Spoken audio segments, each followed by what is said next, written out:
hoy, Ser Andújar. ¿Qué tal? Saludos. Edición especial de Hoy por Hoy en este verano de 2025, en el que saben ustedes que cada día tenemos diferentes temáticas relacionadas con temas estivales. Y hemos pensado que en verano habrá muchos oyentes, muchos telespectadores que posiblemente en su rato de ocio digan, pues mira, voy a leer un libro. Es una buena opción. Pero también habrá quien diga, pues voy a practicar algún juego de mesa. También nos parece una buena opción. Pero claro, es que además, si ustedes practican el ajedrez, independientemente de que sea a nivel de ocio o a nivel profesional, están haciendo un reto para su mente y están haciendo al mismo tiempo pues un reto para su futuro, porque estamos hablando de un juego o de un deporte antiquísimo. Pero qué mejor que para que hablemos de ambos temas, de ajedrez y de libros, tengamos con nosotros al doctor en filosofía, que ejerce, que da a conocer su profesión en el Instituto Virgen de la Cabeza de Marmolejo y que, pues como saben ustedes, si se pueden imaginar, es habitual en esta casa para presentarnos libros y su producción bibliográfica es amplia, prácticamente es anual. Francisco Fernández, gracias por estar con nosotros, bienvenido. Hola, en María. este verano caluroso. Encantado de estar aquí, como siempre. La primera pregunta es, ¿en verano es buena época para leer un libro? Pues sí, claro, supongo que es buena época durante todo el año, pero en verano, que hay más tiempo libre, como se suele decir, pues directamente uno puede retomar aquello que durante el trabajo anterior pues no ha podido hacer. En mi caso, de hecho, yo creo que trabajo más en verano que durante el curso porque se me van acumulando las tareas y por lo tanto tengo que llevarlas a cabo. Me refiero a mis tareas, digamos, narrativas, literarias o filosóficas, porque, digamos, la dinámica de las clases pues impide concentrarse, y la concentración es absolutamente fundamental cuando tienes en marcha un proyecto de cierta envergadura, claro. ¿Y en verano es buena época para jugar al ajedrez? Hombre, claro, hay un montón de torneos estivales, nocturnos también, que es una modalidad muy bonita, porque se aprovecha que refresca un poco para jugar al aire libre, y la provincia está llena de torneos de este estilo. En Mengíbar, en Jimena ha habido hace poco uno, ahora otro ha habido también en Beas de Segura, en Marmolejo haremos uno en homenaje a nuestro compañero Juan Manuel Lerma en agosto, un poquito antes de la feria, un poquito después, y creo que en Andújar también. Hablemos, si le parece, precisamente de ese torneo de ajedrez que se ha celebrado en nuestra ciudad, ese Lince Andújar Chess Open, del que usted también ha sido protagonista con la presentación de uno de sus libros, con un coloquio. En general, ¿qué le ha parecido la movida que se ha organizado en Andújar en una semana? Bueno, como creo que comentamos la última vez, el torneo ha sido un éxito. Han venido casi 150 jugadores con un nivel internacional acreditado. También ha movido a jugadores de la comarca, locales y nacionales, y es un éxito para la ciudad y para los organizadores desde todos los puntos de vista. Y tuvieron la amabilidad de invitarme a dar una charla coloquio, no exactamente una presentación, sino más bien, digamos, a presentar algunas de las ideas que tengo al respecto de la relación entre el ajedrez y la filosofía. Y allí hubo un debate muy movido y muy interesante, a mi juicio, que espero que gustara, digamos, al público asistente. Y de hecho recordé un viejo libro publicado en Plaza de Valdés, El ajedrez de la filosofía, que es un libro que, a pesar de que tiene 15 años, como dice mi editor, es un long seller, es decir, que no deja de estar en el candelero, por decirlo así, lo cual es bastante sorprendente porque muchos libros nacen muertos de imprenta, se publica muchísimo, y sin embargo este ha tenido esa buena fortuna, y eso es lo que ha hecho, me parece a mí, que el propio Marcos de Miguel, el editor de Plaza y Valdés, haya apostado para este libro que hoy sí venimos a presentar aquí en la cadena SER, que mejor nombre no podía ser, porque los problemas del SER están absolutamente patentes en el libro que vamos a presentar, El banquete de los atrabiliarios, y del cual me gustaría que habláramos un poquito, si puede ser. Pues vamos a hablar precisamente de ese banquete, después de este preámbulo en el que nos hemos adentrado en el mundo del ajedrez. ¿A qué género podemos identificarlo, podemos encuadrarlo? Bueno, digamos que el libro es un diálogo de los que se llamarían diálogos socráticos. Lo que pasa es que donde no está Sócrates, evidentemente, ¿no? Sócrates era el protagonista de una serie de diálogos de la época de Platón, de Jenofonte, de la antigüedad, de otros más, de Antístenes también, y Esquines, es decir, una serie de filósofos antiguos que tomaron a Sócrates como protagonista de sus libros, de sus diálogos. Diálogos porque lo que se hacía era sencillamente hablar al respecto de determinadas cosas. Bien, entonces yo lo que hago es retomo el género diálogo, le llamo socrático porque hay la figura de un maestro, y entonces como Sócrates tenía esa dimensión de magisterio, pues aquí también hay algo así como un maestro, que no es Sócrates, evidentemente, pero lo llamo Demetrio, que también me sonaba como a griego, ¿no? Y lo que hago es que una serie de personajes se pongan a hablar de determinadas cosas. Digamos que puede resultar sorprendente porque en la actualidad el género del diálogo no es precisamente el más habitual, por lo menos en filosofía. Es decir, hay diálogos en las novelas, por ejemplo, hay teatro, pero la filosofía, digamos, ha ido descuidando esa forma de presentarse ante el público. Lo cual no significa que no haya toda una tradición. De hecho, digamos que yo diría que lo nuevo es viejo y lo viejo es nuevo. Es decir, que esto que presento es viejo en el sentido de que en la antigüedad había dentro del género del diálogo lo que se llamaba la literatura simposiaca. Y la literatura simposiaca es aquella que se hacía en un simposio, que significaba banquete, imitando el banquete de Platón, que sirvió de modelo, y luego pues otros autores de la antigüedad lo practicaron. De hecho, hace poco he descubierto que Juan Luis Vives, el humanista del siglo XVI, también tiene algunos diálogos que transcurren en un banquete. Y donde, digamos, la diferencia entre el diálogo en general y el diálogo de banquete, el diálogo simposiaco, que creo que hay autores como Ateneo o Plutarco que lo practicaron, Jenofonte también, hay un diálogo de Jenofonte estupendo, cómico. Y ese es el asunto que quería incidir, es que en la literatura simposiaca hay una dimensión cómica, una dimensión humorística, irónica, que sirve para presentar los temas. Entre otras cosas, porque como estás en un banquete, estás bebiendo y estás comiendo y te lo estás pasando bien, y por lo tanto los sesudos filósofos se ponen a hacer gracia y bromas como es natural, claro.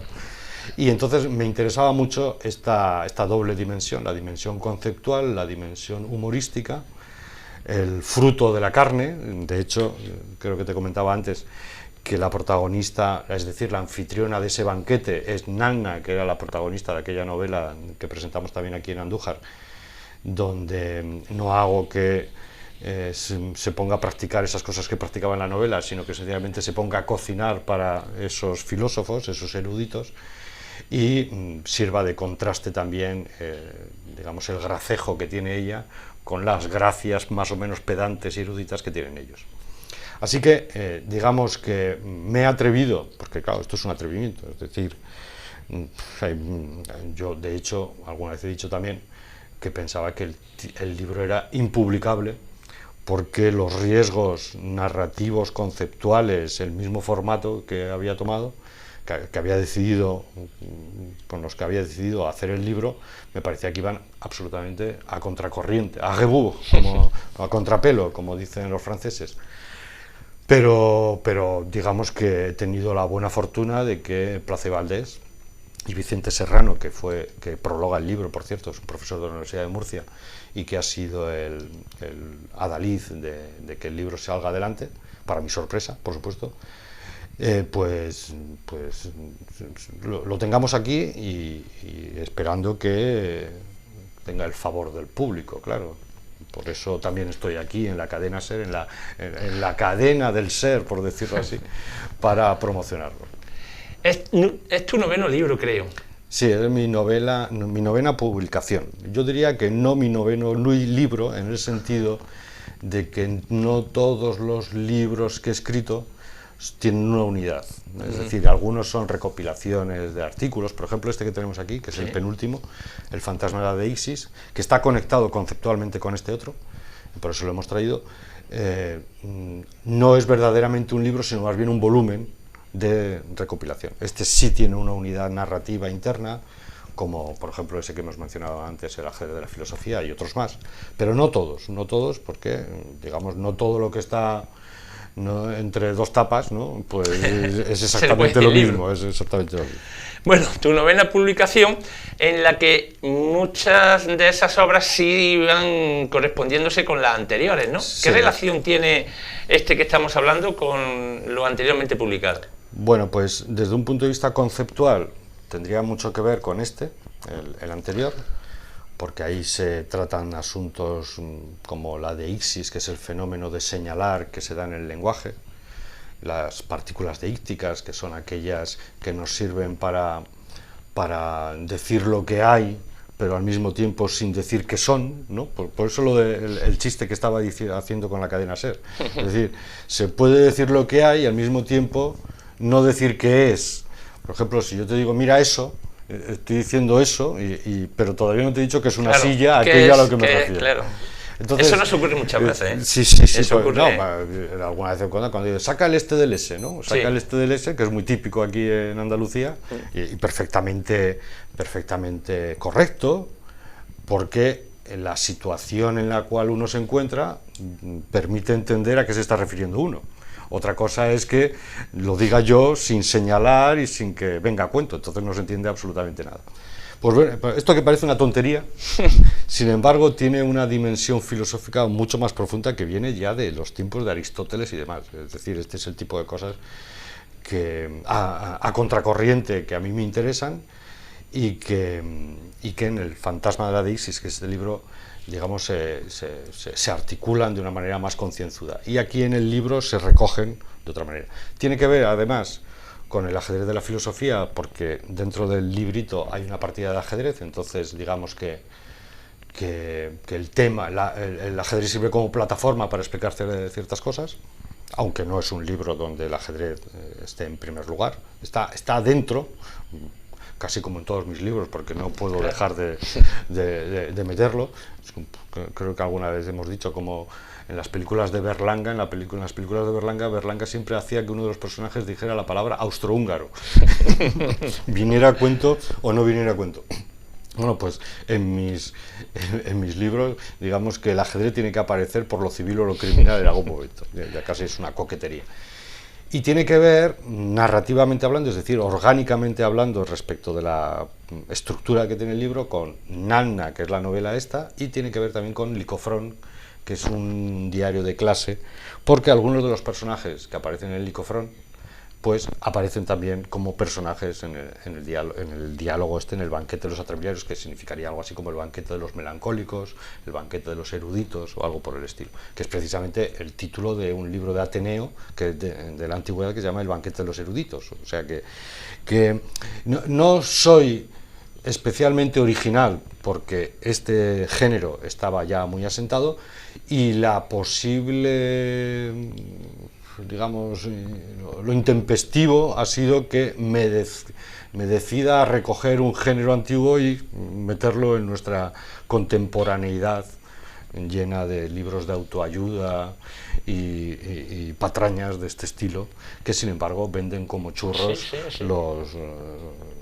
y los piden directamente, o divulgación científica, o sea, el espanto de la divulgación científica, o peor todavía, la divulgación filosófica. O sea que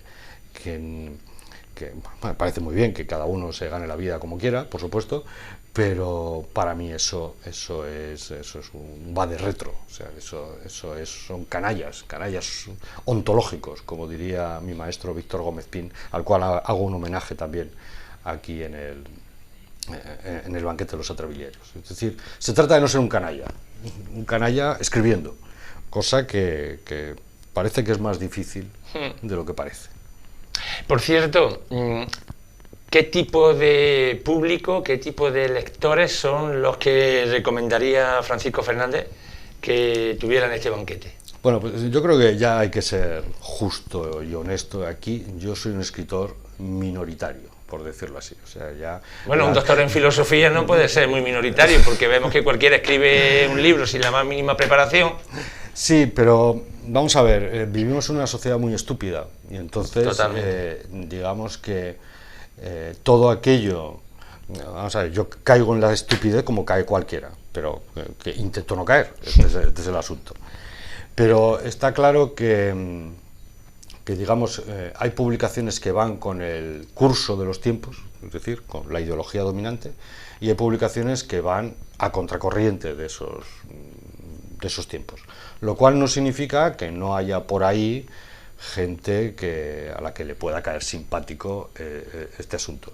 Y es más, mi labor es de deseducación, es decir, yo lo que quiero es deseducar a aquellos que están mal educados, es decir, quitarles esa mala educación que tiene y darles una que me parece más interesante y no canalla, porque después de todo se trata de luchar la lucha contra la estupidez, es decir, la filosofía es una lucha contra la estupidez. Esto no lo digo yo, esto lo han dicho los filósofos a lo largo del tiempo, desde el propio Sócrates. Solo hay que leer los diálogos de Platón para darse cuenta de que Sócrates está luchando contra la estupidez de los hoi polloi. Los hoi polloi eran de los más, de los que se llaman a sí mismos realistas porque tienen mucho sentido común y cosas de este estilo, y lo único que están haciendo es reproduciendo bazofia, por decirlo así. Así que estoy muy militante últimamente a este respecto, es decir, por resquemor también, porque por otro lado estas palabras que pueden sonar más o menos duras, sin embargo, caen en el olvido inmediatamente. Es decir, que aquello a lo que se enfrenta uno es tan poderoso que por más que vocifere uno clamando en el desierto, vos clamantis in deserto, que decía Ortega, que era la misión del filósofo, la voz que clama en el desierto, utilizando, digamos, términos evangélicos o bíblicos. Pues esa es la tarea. Así que, ¿quién puede leer esto? Todo aquel que quiera ser decente, por decirlo así de claro. Y ya está, digamos, no quiero que haya más cortapisas a este respecto. ¿Y qué ocurre? Que la mayor parte de la gente no quiere ser decente. Queremos ser otra cosa, que no pasa por la decencia conceptual, es decir, intentar ver y comprender cómo son las cosas. ¿Cómo es eso que hay ahí? Y resultará que eso que hay ahí es mucho más difícil de apresar, de comprender, de lo que parece. Es diabólico y es la tarea de toda una vida, por decirlo así. Por eso ahí, digamos, hay una dimensión vital en el sentido de que no se trata solo de filosofar, sino que filosofar involucra vivir. Es decir, no es un modelo de vida filosófica lo que estoy diciendo. Estoy diciendo que vivir verdaderamente es filosofar. Y dicho esto, háblenos de esa portada, porque ya me ha comentado que el libro, en cierto modo, tiene una correlación con el anterior libro que tiene una temática erótica. Exactamente.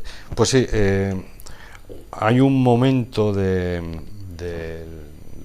la narración, del diálogo, donde la protagonista, Nanna, enseña a sus comensales un zurreón. Un zurreón es una avispa. Y entonces la tiene atada la avispa con una guita, ¿no? Y entonces cuando hablé con el editor acerca de cómo podía ser la portada y demás, pues le dije que me gustaría que hubiera una mujer que tuviera una avispa en las manos. Y entonces exactamente eso es lo que está aquí representándose. Además, en el lomo está la avispita también, ¿no? También. Entonces me gustó mucho cómo diseñaron la portada. De hecho, me dieron a elegir entre varios, digamos, ejemplos. Y finalmente, con la ayuda de mis alumnos en clase, porque les enseñé a ver cuál decidimos que es la mejor, pues nos decantamos por esta. Y entonces la conexión es con la novela esta, Nalna, que se publicó en el año 2023, y hace referencia a ese aspecto algo salvaje que tiene la anfitriona, que tiene esa mujer, capaz de haber amaestrado a una avispa terrorífica de estas que hay en el campo, vamos. Y la palabra zurreón es una palabra que aprendí yo en Fuensanta de Martos, de donde es mi mujer, y allí le llaman así a uno de estos bichos que hay en el campo, vamos, que viven en los tocones de los árboles, parece que no es demasiado peligrosa, a pesar de ser muy grande. Así que dije, zurreón es una palabra fuensanteña que tengo que meter como sea, vamos. ¿Y el libro dónde lo podemos encontrar? ¿Dónde se puede adquirir? Bueno, pues está en todas las plataformas digitales y está, digamos, en las librerías. Es posible que haya que pedirlo, ¿no? Porque ahora los libreros son un poquito reacios a tener en stock las novedades, porque hay demasiados libros, por decirlo así. Pero en cualquier caso no hay dificultad. Place es una editorial académica, pero que tiene mucho prestigio, sobre todo en el ámbito universitario, y se puede encontrar fácilmente. Está dentro de una colección titulada llamada Hispánica Leyenda, y el ajedrez de la filosofía hacía el número 2 y este hace el número 13, es decir, que he repetido no solo en la editorial, sino en la colección correspondiente, y se llama así porque los ensayistas escriben en español, en castellano, es decir, que no hay traducciones como suele ser habitual también. De hecho, muchas veces lo hemos dicho, que filosofar en España es traducir, ¿no? Es decir, yo mismo he sido traductor, y creo que no hay mejor manera de leer a un autor que traduciéndolo.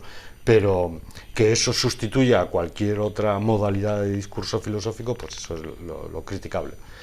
Y en este sentido, la colección Hispánica Leyenda pues está poniendo en el escaparate de las novedades filosóficas pues una serie de ensayistas, filósofos, que no necesariamente filósofos, es decir, ensayistas en general, porque quiere decir que hay gente que igual viene del periodismo, de la antropología, de la sociología, etcétera. Pero en ese sentido me parece meritorio. Y Vicente Serrano es precisamente el promotor de esta aventura editorial. Por cierto, me imagino que estará preparando ya su 10º proyecto. Pues me había prometido a mí mismo parar, ¿no? Porque en este mundo se puede ser de todo menos pesado, ¿no? Bueno, porque tampoco soy tan pesado, porque como mis éxitos son relativos, pues tampoco le doy canso demasiado, salvo a algunos pocos amigos que tienen el vicio de leerme. Pero bueno, había decidido parar un poquito, pero es que estoy ahora pues con una novela también detectivesca, intentando hacer un poquito lo mismo que intenté hacer en Nana, es decir, romper el género desde dentro, es decir, aprovecharme de un formato más o menos establecido, más o menos asentado, convencional, donde en ese contrato que se da entre el escritor y el lector sabe qué va a pasar porque el formato ya te dice qué es lo que tiene que pasar, y entonces aprovecharme ahí como un virus y entonces defraudar las expectativas del lector, que te creías que esto iba a ir por aquí y va a ir por el otro lado. Y esto es lo que hice en Nana. Por eso es una novela erótica, pero es una novela erótica contracorriente, un poco como Cervantes con las novelas de caballerías. Hace una novela de caballería, pero destroza el género. Bueno, yo lo he intentado sin conseguirlo, evidentemente. Y lo mismo pienso hacer con esto, que además es muy divertido porque te permite jugar postmodernamente con los sesgos típicos de los géneros. Y luego, por otro lado, pues artículos de periódico. Acabo de mandar uno a una revista, artículos un poquito más sesudos, porque, digamos, el libro El banquete de los atrabiliarios, digamos, yo creo que se lee de una manera bastante fluida, pero tiene tantos temas dentro que desarrollarlos pormenorizadamente haría que por cada página que he escrito salieran 10 más. Y de hecho lo estoy comprobando, o sea que me ocupo de algo que dejo aquí caer y de repente digo, voy a intentar explicarlo mejor y me salen 7 o 8 páginas más, así que como empieza a multiplicar, las 180 páginas que tiene este se pueden convertir en 1000 y pico, ¿no? Pero bueno, que tampoco le hago daño a nadie con estas cosas mías, vamos. No, por supuesto, además que es una lectura cómoda, fácil, en 180 páginas, pues casi de una sentada se lo puede uno leer cuando se adentre. Exactamente, ahora en algunas plataformas se pone el tiempo de lectura correspondiente, 3 horas y 50 minutos, o no sé qué, no sé cuánto.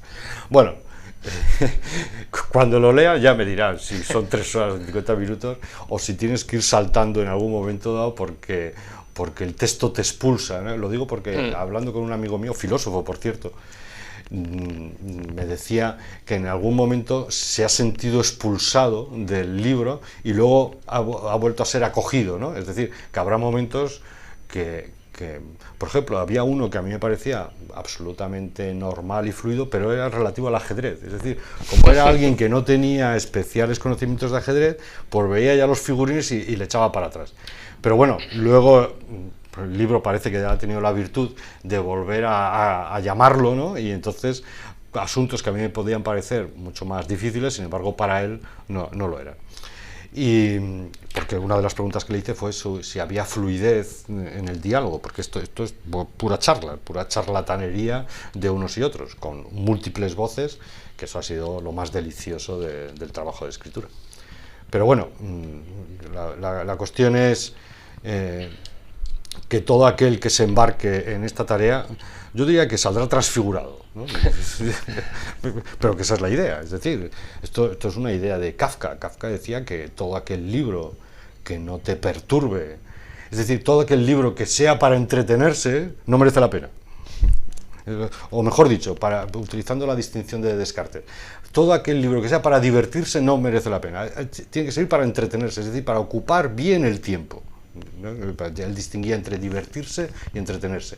Bueno, pues yo quiero que la gente se entretenga y que no se divierta, ¿vale? Si es que podemos aplicar esta distinción que hacía Descartes en el siglo XVII. Pues nosotros queremos que efectivamente sigan su recomendación. Le agradecemos que haya estado hoy en esta edición de nuestro Hoy por Hoy y simplemente le dejo esa cámara para que usted se dirija a su público, a sus lectores, a nuestros oyentes, para que en este verano pues se introduzcan también en este banquete. Pues nada, se les invita a este banquete, no como protagonistas del mismo, sino por lo menos como espectadores de una charla que seguro que les descubre muchas cosas. Pues muchas gracias y enhorabuena. Gracias. A ti.